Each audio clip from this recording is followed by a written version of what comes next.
এই দুজনের কথাগুলো মন দিয়ে শোনেন, এরা কি বলে।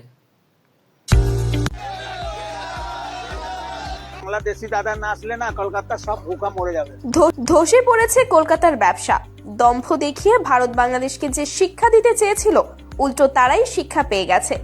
নাকে খত দিয়ে এখন তারাই বাংলাদেশকে ডাকছে, কারণ কলকাতার অধিকাংশ ব্যবসায়ী বাংলাদেশি পর্যটকদের কেন্দ্র করে গড়ে উঠেছে, আর তা এখন মুখ থুবড়ে পড়েছে। আমাদের ব্যবসাটা ডুবে গেছে। আজকে দেখুন, আমি ব্যবসা করি বাসের ব্যবসা। বাসগুলো ব্যাংক থেকে আমার ঋণ করিয়ে বাসগুলো রাস্তায় চালাতে হচ্ছে।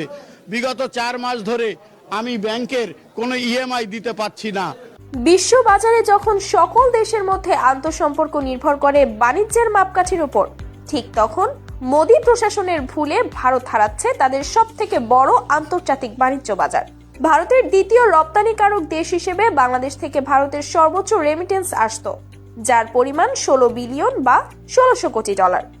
বাংলাদেশি পর্যটকদের অভাবে কলকাতায় এখন হাহাকার শুরু হয়েছে। বাংলাদেশিদের ভিসা না দিয়ে এখন উল্টো বিপাকে পড়েছে ভারত। পর্যটক শূন্য ভারতের ব্যবসায়ীদের এখন মাথায় হাত। তাই বলা যায়, বাংলাদেশের সাথে শত্রুতা বাড়িয়ে ভারত যেন উল্টো পথে হাঁটছে। কেনাকাটা, চিকিৎসা এবং পণ্য রপ্তানি করে ভারতের ব্যবসায়ীরা এতদিন দাপটের সাথে টিকে ছিল। এখন তারা হতাশাগ্রস্ত। খোদ